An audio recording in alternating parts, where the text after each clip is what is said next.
कि सुपर 60 मेरे मन में आया कि जब सुपर 30 पटना में चल सकती है, पूरे इंडिया में वो तहलका मचा सकता है, तो सुपर 60 हमने शुरू किया है और ये 2024 का बैच पकड़ना है। खास करके बाढ़ पीड़ित, ये ध्यान रखना है, बाढ़ पीड़ित ग्रामीण और आर्थिक रूप से पिछड़े हुए जो संपन्न है वो तो कहीं ना कहीं चले जाते हैं। मैं उनके लिए काम कर रहा हूँ जिनके माता पिता भी खुद पढ़े लिखे नहीं हैं, उनके बच्चे कैसे आगे बढ़ेंगे। 100% ऐसा नहीं कि 110% मान के चलिए कि जिस बच्चे को हमने गोद ले लिया, अडॉप्ट किया सुपर 60 में, उनको हम कराएंगे। और इतना ही नहीं, मैं आपको एक एश्योरिटी देता हूँ कि उसको कम्पीट कराएंगे और अगर किसी ने नहीं किया संयोग तो उसके खाने पीने रहने में जो भी खर्च हुआ वो भी वापस करूँगा। तो आप ऐसे बच्चों को भेज सकते हैं निसंदेह। कोई नहीं, कुछ नहीं लेके आना है, इवन की कलम भी नहीं लाना है, जूता चप्पल, उसके कपड़े उपड़े, खाने पीने, सारी चीज़ मेरे तरफ से फ्री रहेगा। 10 बच्चों को फॉर्म भराया है, 10 में 10 रिजल्ट आया है। हमारे यहाँ का रिजल्ट अगर देखना चाहें तो सैकड़ों नहीं हज़ारों में है। भी बता देंगे कि ये बच्चा टेक्निकली जाएगा, ये सॉफ्टवेयर इंजीनियर में जा सकता है, ये अच्छा टीचर बन सकता है, ये मुझे मालूम है। ये मेरा 28वां साल है।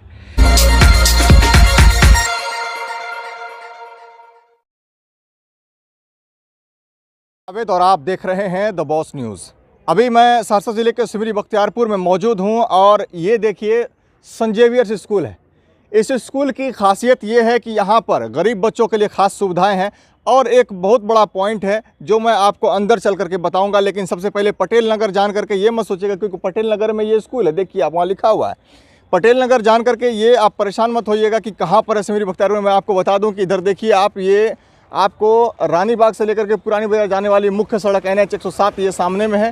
साथ ही साथ इधर आप देखिएगा तो इधर आपको जो है सिमरी बख्तियारपुर अनुमंडलीय अस्पताल है, उसके ठीक पीछे आइएगा स्टेट बैंक वाली गली है, थाना वाली गली है। आप इधर आइएगा तो आपको ये स्कूल मिल जाएगा। आइए हम अंदर की तस्वीर आपको दिखाएंगे कि किस तरीके की यहाँ पर पढ़ाई होती है और किस तरीके का यहाँ पर इंतज़ाम है। मैं आपको साफ तौर पर दिखा दूँ कि ये सामने आप सबसे पहले देखिए कि यहाँ पर ये जो 3 मंजिला इमारत आपको दिख रहा है, ये हॉस्टल है इस स्कूल का। इस स्कूल में जो है करीब 200 बच्चे यहाँ पढ़ते हैं और यहाँ पर अभी जो है ये हॉस्टल है और इसी हॉस्टल में बच्चे रहते हैं। और यहाँ पर आइए हम आपको दिखाते हैं, क्लास की तस्वीर है। ये देखिए यहाँ पर क्लास जो है अभी चल रहा है। हालांकि कुछ देर में यहाँ पर छुट्टी भी होने वाली है, लेकिन क्लास यहाँ पर देखिए रेगुलर के हिसाब से अभी भी चल रहा है। और इधर भी देखिए क्लास में किस तरह से यहाँ पर जो है पढ़ाई हो रही है और यहाँ पर मैडम जो है पढ़ाई बच्चों को करवा रहे हैं और यहाँ पढ़ाई रेगुलर रूप से होती है। हम जो है सर से भी बात करना चाहेंगे, यहाँ के जो प्रिंसिपल हैं उनसे हम बात करेंगे, साथ साथ जो है डायरेक्टर हैं उनसे भी बात करेंगे। और यहाँ पर पहले आपको क्लास की तस्वीर हम आपको दिखा देते हैं कि देखिए क्लास की किस तरीके की तस्वीर है।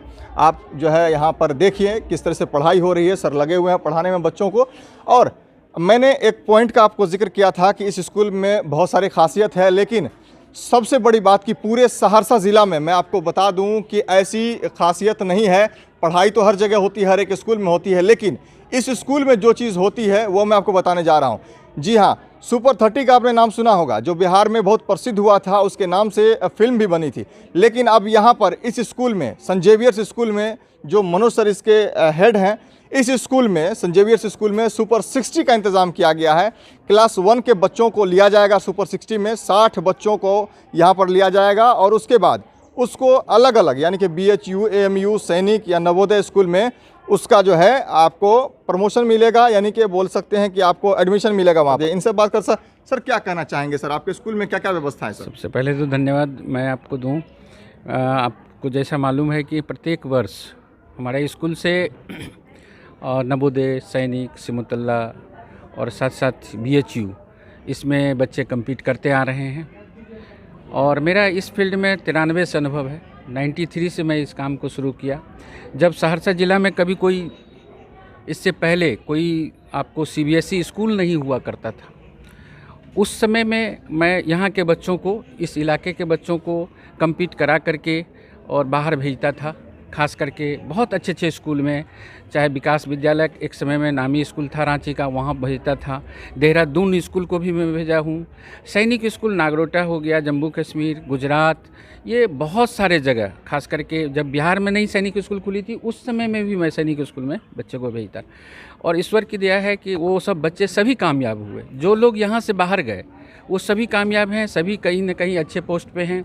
और इस बार जो बीपीएससी की टीचर का जो बहाली हुआ है, आपको जान के बड़ी हैरत होगा कि मोर देन आपको 30 स्टूडेंट्स जो यहाँ नवोदय की तैयारी कर रहे थे, जिनका मैथ्स रीजनिंग बहुत बढ़िया हो गया था, वो भटक रहे थे, कुछ ना कुछ एग्ज़ाम दे रहे थे, लेकिन अभी वो टीचर बने हैं और मिठाई हमें आकर के आशीर्वाद लिया, बांटा। बहुत खुशी होती है इसमें। सर सबसे बड़ी बात मुझे जो पता चला है कि आपने सुपर 60 का व्यवस्था किया है। सर सुपर 60 के बारे में कुछ बताइए। हाँ, ये आपको मैं समझ रहा हूँ कि आप पता करेंगे तो शायद बिहार का पहला होगा। नॉट ओनली हम तुलना करें सहरसा सिमरी बख्तियारपुर, ऐसा नहीं है। हमने एक तैयार किया है एक प्लान कि और भी बच्चे के लिए काम करें, खास करके आर्थिक रूप से जो पिछड़े वर्ग के हैं। जैसे नवोदय में हो जाता है उनका तो फ्री ऑफ कॉस्ट पढ़ाएंगे। तो क्या है कि सुपर 60 मेरे मन में आया कि जब सुपर 60 पटना में चल सकती है, पूरे इंडिया में वो तहलका मचा सकता है, तो सुपर 60 हमने शुरू किया है और ये 2024 का बैच पकड़ना। तो इसमें हमने क्या किया है कि वैसे बच्चों को दिया है कि एक टेस्ट मामूली हम ले रहे हैं गांव ग्रामीण बच्चों का, जो खास करके बाढ़ पीड़ित, ये ध्यान रखना है, बाढ़ पीड़ित ग्रामीण और आर्थिक रूप से पिछड़े हुए। जो संपन्न है वो तो कहीं ना कहीं चले जाते हैं। मैं उनके लिए काम कर रहा हूँ जिनके माता पिता भी खुद पढ़े लिखे नहीं हैं, उनके बच्चे कैसे आगे बढ़ेंगे, क्योंकि सिंपल डिग्री लेने से सर कुछ नहीं होगा आज के डेट में। तो ऐसी स्थिति में हमने सुपर 60 शुरू किया है। और सुपर 60 का एक खासियत ये है कि जो बच्चे को हम सिलेक्शन में ले लेंगे, उनमें जो हमारा हॉस्टल का चार्ज है, जो खर्च वो लग रहा है, वो नॉर्मल है। आप जान के आश्चर्य करेंगे, इस महंगाई में मात्र 3500 रुपया में स्कूल का फ़ी भी है, खाने का भी है और रहने का भी है। और उसमें एक प्लस गारंटी क्या हमने दिया है कि उस बच्चे को कम्पीट कराना मेरा दायित्व है, संस्था का दायित्व है, और 100% कराएंगे ही कराएंगे। चाहे नवोदय हुआ, सैनिक हुआ, सिमुतल्ला हुआ, या फिर BHU हुआ, या फिर आप देख लें तो हम उसके बाद KVPY होता है। हाँ, तो ये उसमें हम कम्पीट कराएंगे 100%। ऐसा नहीं कि 110% मान के चलिए कि जिस बच्चे को हमने गोद ले लिया, अडॉप्ट किया सुपर 60 में, उनको हम कराएंगे। और इतना ही नहीं, मैं आपको ये एश्योरिटी देता हूँ कि उसको कम्पीट कराएंगे, और अगर किसी ने नहीं किया संयोग तो उसके खाने पीने रहने में जो भी खर्च हुआ वो भी वापस करूँगा। ये इतनी बड़ी गारंटी लेके चलता। ये तो बहुत बड़ी बात है। हाँ, ये बहुत बड़ी बात है। और इसको सर, जो गरीब लोग हैं, जैसे जो छोटे परिवार से आते हैं, जिनके पास कुछ नहीं है, रहने खाने का व्यवस्था नहीं है, वो चाहते हैं आपके यहाँ पढ़ना, या फिर कुछ ऐसे लोग जिनके माँ बाप नहीं है, यतीम हैं, ऐसे बच्चे अगर पढ़ना चाहते हैं, यतीम बच्चे के लिए मैंने एक चीज़ किया है सर, कि आपको भी मैं आग्रह करूँगा, और मेरे माध्यम से, आपके चैनल के माध्यम से जो लोग सुन रहे हैं, बिहार के कहीं भी किसी भी कोने से अगर वो बच्चे को देना चाहते हैं, जिनके माँ बाप नहीं है या किसी कारणवश किसी दुर्घटना में चले गए और आर्थिक रूप से वो जाहिर है कि उसके पास कुछ रहा नहीं, तो वैसी स्थिति में जो उनके गार्जियन बनेंगे, वो वहाँ से वो हमारे बच्चों को लेकर के आवे। मैं निःशुल्क उनको खाना पीना, रहना सहना सारा चीज़ दूंगा सर। इवन कि उसको भी कम्पीट करा करके जगह पे पहुँचाऊँगा, ताकि समाज के लिए मैं कुछ कर सकूँ। ये मेरा सोच है सर। चूँकि खुद मैं इस बाढ़ पीड़ित क्षेत्र से बिलोंग करता हूं, और मैंने ये बाढ़ पीड़ित कोसी का विभेज का आपको मालूम होगा कि सहरसा ये कोसी कमिश्नरी जो नाम पड़ा है कोसी नदी पर, और ये जो है इसको शोक भी कहा जाता है बिहार का। तो मैं चाह रहा हूं कि अब बहुत सारे शहर डेवलप कर गए हैं, अपने कोसी में भी कुछ काम किया जाए, अपने लोगों के लिए भी कुछ काम किया जाए। तो आप ऐसे बच्चों को भेज सकते हैं निसंदेह।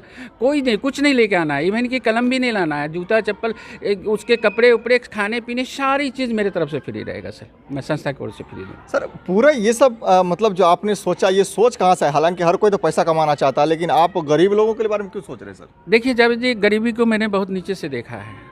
मैं आपको चैनल के माध्यम से बताऊं कि मैं 180 रुपये का ट्यूशन से शुरू किया था अपने लाइफ को। मैं बताऊं कि हम जिस परिस्थिति को गुजरे हैं, अन्य बच्चों पर ऐसा प्रभाव नहीं पड़े। तो देखा जाए कि मुझे लगा कि मैं जिस क्षेत्र में हूं वहां बढ़िया करना चाहिए।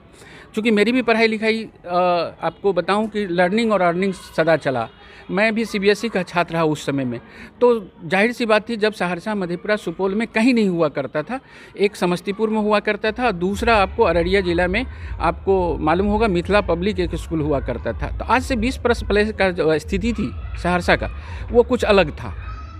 उस समय में पढ़ाई लिखाई की व्यवस्था पर मैं कमेंट नहीं करूंगा, लेकिन जो शिक्षक गवर्नमेंट के थे वो भी अपने बच्चों को प्राइवेट में भेजना चाह रहे थे। अभी तो थोड़ा चेंज हुआ है, अभी पढ़ाई लिखाई गवर्नमेंट में या प्राइवेट सेक्टर में मैं कहूँगा बहुत चेंज हुआ, अच्छा हुआ है। और ईश्वर से मनाता हूँ कि अच्छा होना चाहिए। क्योंकि अपने पास क्या है ना कि बिहार के बच्चों को कुछ है नहीं कलम के अलावा। आपने देखिए कोई इंडस्ट्रीज़ है नहीं, कहाँ जाएंगे बच्चे? तो कम से कम कलम में तो हमें आगे बढ़ना चाहिए, और यही कारण है कि बिहार के लोग आईएएस में भी बहुत आगे जा रहे हैं।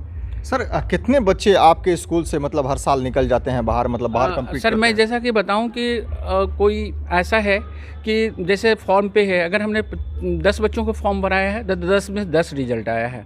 हमारे यहाँ का रिजल्ट अगर देखना चाहें तो सैकड़ों नहीं हज़ारों में है रिजल्ट। और सर सबसे बड़ी बात यह है कि जो इस स्कूल में जो आपने सुपर 60 का व्यवस्था किया है सर, अगर सुपर 60 वाले कैसे बच्चे मतलब आपको चाहिए, और अगर नहीं वो compete कर पाए देखिए तो सर, फिर उसको बच्चे की जहाँ तक बात है तो बच्चे को मैं आप एक छोटा सा एग्जांपल दूंगा दूध और दही के विषय में। कुछ बच्चे जो बड़े हो जाते हैं वो स्पॉइल हो जाते हैं, उसको हम दही कहते हैं। मेरे समझ से मैंने एक ट्रेनिंग ली है, उस ट्रेनिंग से हम बच्चे को बता देंगे, जिस तरह से डॉक्टर को पता हो जाता है कि इसको ये बीमारी है और इसको दवाई ये देंगे तो वो ठीक हो जाएगा। ठीक उसी तरह से मैं बताना चाहूँगा आपको कि मेरे पास एक है क्राइटेरिया जिसको मैं आपको नहीं बता सकता, बच्चे को देखने से ही हम बता देंगे। उसके कुछ चीज़ें हैं जिसको हम लेते हैं, और उसका रिटर्न पावर जो क्या है, उसका वोकल क्या है, और कुछ चीज़ ऐसे हैं। जैसे हम आपको बता दें कि दूध और दही, हम ऐसे बच्चों को छांट रहे हैं जो बिल्कुल छोटे हैं। अगर हमें 6 वर्ष से 12 वर्ष के बीच के बच्चे मिल जाएं तो उसको हम तैयार कर लेते हैं। जैसे आपको दूध मिल जाए तो दूध से क्या है, घी बना सकते हैं, दूध से क्रीम बना सकते हैं, दूध से आप जो है मिठाई बना सकते हैं, छेना बना सकते हैं। लेकिन आपको दही दे दूँ तो आप क्या बनाएंगे? तो कुछ बच्चे स्पॉइल हो जाते हैं, बर्बाद हो जाते हैं। जो बच्चे 6 मतलब वर्ष आप 8 ये वर्ष गारंटी लेते हैं कि जिस बच्चे को आप टेस्ट में आप पास कर करके आप अपने हॉस्टल में हाँ, रख बिल्कुल, लीजिएगा, बिल्कुल, उसको 110% आप पास कर- 100% उसको कंप्लीट गारंटी है? कराऊंगा। ये कंप्लीट कराऊंगा, ये रिकॉर्ड होगा, ये बिहार का रिकॉर्ड होगा। और जो लोग आएंगे वो लक्की होंगे, जो लोग इसमें आएंगे, जो बच्चे आएंगे वो बहुत लक्की होंगे। हमारा जो फाउंडेशन तैयार होगा, आपको आश्चर्य होगा कि क्लास 6 में ही बच्चे 9th के मैथ बनाने लगेंगे, जिस फाउंडेशन की हम बात कर रहे हैं। तो ऐसे अभिभावक को क्या कहना चाहेंगे, जो बच्चों के गार्जियन, उसको क्या कहना चाहेंगे? सर मैं तो कहूँगा कि आइए अपने बच्चों को थोड़ा सा टेस्ट करा लीजिए, फ्री में टेस्ट हो रही है। हमारे टेस्ट में अगर आपका बच्चा थोड़ा सा भी, टेस्ट ऐसा नहीं कि हम हार्ड एंड फास्ट ले, हम ये देखते हैं कि आपके बच्चे बनने के लायक हैं कि नहीं। आप इसको ऐसे एग्जांपल में उदाहरण देता हूँ कि आप देखिए कि एक छोटे बच्चे को आप एक साधु के पास ले जाइए, एक फ़कीर के पास ले जाइए, तो उसका जो है उसका संस्कार उसके पास आ जाएगा। और एक छोटे बच्चे को, 6 वर्ष के बच्चों को डाल दीजिए एक किसी चोर डकैत बेईमान के साथ, तो वो वैसा ही भयंकर हो जाएगा, अपने गुरु से भी टॉप हो जाएगा। तो ठीक उसी तरह से छोटे बच्चे को आप जितना जो चीज़ चाहते हैं वो बना सकते हैं। हम तो कह रहे हैं एजुकेशन अवेयरनेस के कारण कुछ चीज़ ऐसा है कि बच्चों को लोग फाइंड, हम ये भी बता देंगे कि ये बच्चा टेक्निकली जाएगा, ये सॉफ्टवेयर इंजीनियर में जा सकता है, ये अच्छा टीचर बन सकता है। ये मुझे मालूम है, ये मेरा 28वां साल है, मुझे ये पता है कि ये बच्चा क्या बन सकता है, ये मैं बता सकता हूँ। सर कब से आप ये संस्था चला सर रहे हैं? 93 से मैं इस काम को कर रहा हूँ, मैं शिक्षा के क्षेत्र में हूँ। तकरीबन कितने बच्चे अब तक निकल चुके हैं? हजारों। क्या गर्व महसूस होता है सर? सर वही तो हो रहा है, और क्या मिल रहा है? रिस्पेक्ट मिलता है। आप जहाँ भी पूछेंगे मनोज सर, अगर ये है सिमरी बख्तियारपुर के एक छोटे से शहर में हूँ और यहाँ मैंने शुरुआत किया है ही है, तो बच्चे अच्छे बन रहे हैं क्योंकि उनको माहौल कंप्लीट मिल रहा है पढ़ाई का, गुरुकुल का माहौल है। देख लीजिए आप, शांत कितना माहौल है। बगल में आप देख रहे होंगे टैंक है, तालाब है, खूबसूरत सा ग्रीनरी देख लीजिए, इस बीच में है, एकदम शहर में है। बगल में देखिए तो हमारा बहुत अच्छा हॉस्पिटल है, इस साइड देखिए तो आपको एसडीओ का ये ऑफिस है, सब डिविजनल ऑफिस है, ब्लॉक है, उसके बीच में है। मतलब बहुत शांत के कह सकते हैं, टाउन के बीच में बहुत शांत माहौल है।